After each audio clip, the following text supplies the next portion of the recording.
Assalamualaikum warahmatullahi wabarakatuh. Bismillahirrahmanirrahim. Alhamdulillah wassalatu wassalamu ala rasulillah amma ba'du. Pertama-tama marilah kita panjatkan puja dan syukur kita kehadirat Allah Subhanahu wa taala. Salawat serta salam semoga tercurahkan kepada pemimpin kita semua Nabi Muhammad SAW.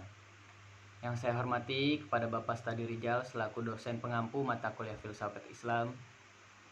Sebelumnya perkenalkan kami dari kelompok 4 yang beranggotakan saya sendiri Zulkifli Nur Faizal, ada Putri Nadila, Reza Amelia Zain, dan Rafadi Aiman Zarif yang akan membahas tentang karya Ibnu Tufail yang berjudul Hai Ibnu Yaqzan. Sebelumnya saya akan menjelaskan selintas mengenai Hai Ibnu Yaqzan ini, yang dimana Hai Ibnu Yaqzan merupakan karya terbesar yang terpopuler dari Ibnu Tufail, di mana Ibnu Tufail itu sendiri merupakan filsuf besar Muslim yang dalam pemikirannya ia menggabungkan pengalaman filsafat dan tasawuf. Nah, di dalam novel ini juga dia menceritakan tentang pengalaman manusia mengenal Tuhan lewat pengalamannya melalui filsafat dan tasawuf. Diceritakan ada seorang anak laki-laki bernama Hai. Hai ini seorang yang tanpa identitas latar belakang keluarganya, tetapi dia dapat mengetahui Tuhan melalui realitas-realitas yang dimana realitas ini pada akhirnya ia dapatkan pada kesimpulannya semua berasal dari Tuhan Yang Maha Esa. Mungkin bahasan secara garis besar itu. Untuk pembahasan selanjutnya akan disampaikan oleh teman saya. Assalamualaikum warahmatullahi wabarakatuh. Saya Reza Amelia Zain dengan di belakang 150.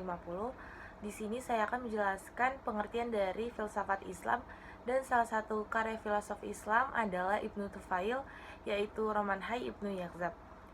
Pengertian filsafat Islam. Sebagaimana diketahui, sebelum filsafat Islam lahir, telah terdapat berbagai alam pikiran di timur dan barat. Di antaranya adalah pikiran Mesir kuno, Babilonia, Persia, Cina, dan Yahudi.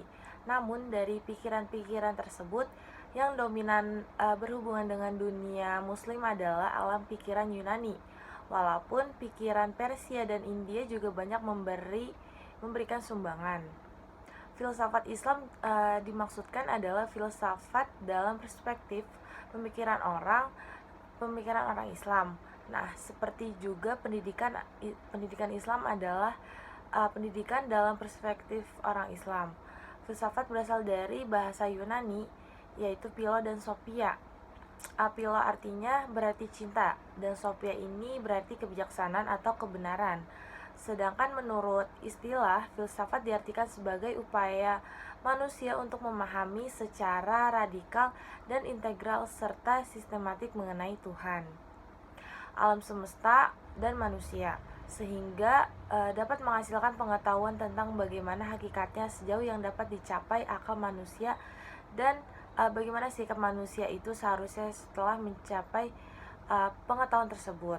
Salah satu pemikiran filsafat yang berbentuk sastra yaitu roman Hai Ibnu Yaqzan yang merupakan karya sang filosof Ibnu Tufail, bukan karya salinan dari pemikir-pemikir sebelumnya, baik dari timur Islam maupun Yunani. Meskipun apabila diperhatikan isinya, bahkan judulnya pun sama dengan karya Ibnu Sina sebelumnya, yang berisi kebijakan Timur atau Oriental Wisdom. Karyanya yang orisinil ini adalah karya epik filosofis yang bernapaskan sastra, menceritakan perolehan pengetahuan dan kehidupan seorang Hai, bernapaskan religius, sosial, kebudayaan, politik, dan pengetahuan. Ibnu Tufail menjelaskan masalah tersebut dalam karyanya ini. Adegannya digambarkan melalui dua wilayah. Di suatu sisi menggambarkan masyarakat manusia dengan berbagai konvensinya. Di sisi lain manusia sebagai individu yang berkembang secara alami, diasuh oleh alam. Baik, saya Putri Nadila akan menjelaskan secara singkat sinopsis dari karya Ibnu Tufail, yaitu Hai Ibnu Yaqzan. Roman epik ini secara dramatis menceritakan kelahiran mendadak Hai di sebuah pulau yang kosong tak berpenghuni manusia. Diikuti suatu legenda mengenai dibuangnya ia ke tempat terpencil itu oleh saudara perempuan seorang raja dengan maksud agar perkawinannya dengan Yakzan tetap dirahasiakan. Untuk individu yang pertama, Hai yang hidup tanpa campur tangan masyarakat dan hanya diasuh oleh seekor rusa betina. Hai survive hanya dengan pengajaran yang diberikan oleh pikiran alamiah atau akal sehat saja. Namun secara akal kan hal tersebut itu mustahil untuk dilakukan. Bagaimana bisa hanya dengan menggunakan akal saja Hai hidup dan bisa mengamati benda-benda yang ada di sekelilingnya gitu. Bahkan Hai sadar bahwasanya ia tidak bisa disamakan dengan binatang yang hidup tanpa adanya, tanpa berbusana, tanpa perlindungan atas dirinya, apalagi memikirkan keadaan. Hai sadar dengan nalar yang ilmiah bahwa ia butuh perlindungan, butuh melindungi dirinya dari segala macam mara bahaya yang akan menimpa diri dan kematiannya yang menghampirinya. Hai sepertinya tidak ingin mati sia-sia seperti halnya ibu rusa yang mati begitu saja. Dari interaksinya dengan sekelilingnya itu, Hai sadar dan kemudian berpaling pada analisis dan fenomena alam, seperti memperbandingkan objek-objek yang ada di sekelilingnya, membeda-bedakan dan menggolongkan atas benda mati, tanaman, dan binatang. Dengan penyelidikannya itu, Hai sadar bahwa tubuh merupakan unsur umum dari suatu objek. Dan dari unsur umum itu ada unsur-unsur khusus yang membantu untuk menjalankan unsur umum. Dari kematian ibu rusa, Hai menduga bahwasanya setiap unsur memiliki bentuk atau ruh. Namun karena ruh tidak dapat terlihat, maka kecekatan daya pikir yang membawanya pada suatu gagasan mengenai kemajuan utama, kekal, tak berjasmani dan mesti ada, dan merupakan sebab efisien yang menggerakkan semuanya. Hal ini membuat Hai sadar akan esensi imaterial, esensi yang menggerakkan segala materi-materi yang ada. Sampai tahapannya Hai mendapatkan pengetahuan tertinggi, yaitu visi sufi tentang Tuhan, dan ia mencapai kondisi ekstase mistik. Dalam situasi demikian itu, Hai kemudian ditemukan oleh Absal. Cara berpikir mereka berdua sangat berbeda. Yang satu cenderung pada hal-hal yang berbau syariat dan yang satu dalam pemikiran yang lebih mengandung nilai-nilai sufistik. Namun keduanya orang yang sama-sama bersungguh-sungguh dalam melaksanakan ajaran agama. Mereka itu sama-sama suka bermusahabah nafis dan sama-sama melawan hawa nafsu. Perbedaan keduanya dalam berpikir menyebabkan Hai hidup berpisah dan tak bersama-sama lagi. Pada suatu waktu mereka dipertemukan kembali. Setelah bertemu dan memahami satu sama lain, terlibat membicarakan serta bertukar pikiran mengenai pengetahuan. Keduanya memiliki kesamaan pandangan bahwa antara agama dan filsafat adalah dua bentuk dari kebenaran yang sama. Namun dalam bentuk filsafat lebih terbuka dan tidak kaku. Akan tetapi ketika Hai mengetahui sesuatu yang ada di balik pulau tersebut, ternyata masyarakat yang hidup dalam kegelapan dan kekeliruan. Hai bertekad untuk berangkat menyeberang ke sana dan mengungkapkan kebenaran yang diperoleh kepada penduduk pulau setempat. Lalu setelah mereka terjun ke masyarakat, Hai mendapatkan banyak pengalaman yang begitu kompleks, hingga Hai sendiri mengatakan bahwa halayak ramai tidak mampu memahami kebenaran secara murni, dan bahwasanya Nabi Muhammad SAW telah bertindak bijak menyampaikan risalah kepada masyarakat melalui bentuk-bentuk ajaran yang dapat dipahami secara kasat mata atau panca indera. Setelah mengalami pengalaman yang demikian, Hai kembali lagi ke pulau yang tak berpenghuni bersama temannya Absal untuk melayani Tuhan dengan ruhnya dan hidup dalam kebenaran hingga ajal menjemputnya. Ibnu Tufail telah mencurahkan sebagian besar roman pada perjalanan hidup dan perkembangan Hai Ibnu Yakzan. Namun Ibnu Tufail sendiri tidak berpendapat bahwa manusia individu dapat memahami dirinya sendiri tanpa bantuan dari masyarakat sebagaimana yang dialami oleh Hai. Baik, yang terakhir ada kesimpulan.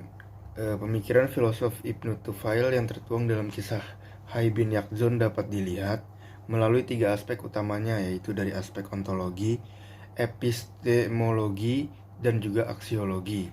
Pada bahasan ontologi, peneliti dapat menyimpulkan bahwa Ibnu Tufail menggambarkan hakikat wujud Hai bin Yakzon dalam 2 bentuk.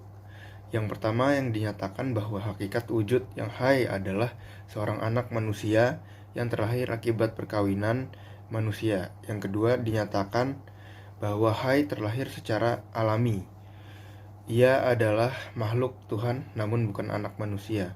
Terlepas dari hal itu, Ibnu Tufail juga menyatakan bahwa atau segala sesuatu yang ada pada alam semesta ini memiliki dua makna, yakni unsur materi dan bentuk.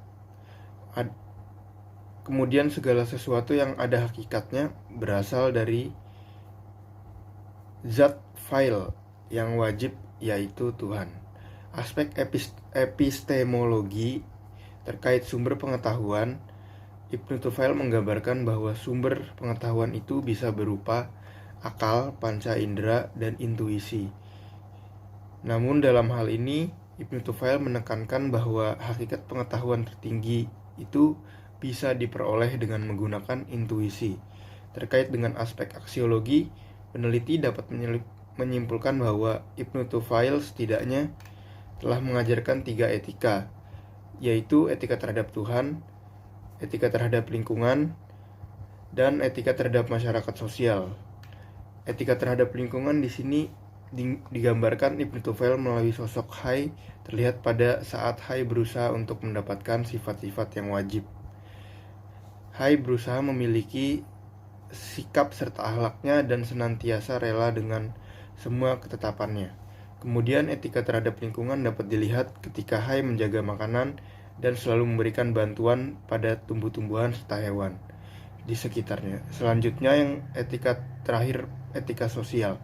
Hai selalu berbuat baik kepada semua orang walaupun ia sendiri diperlakukan dengan tidak baik.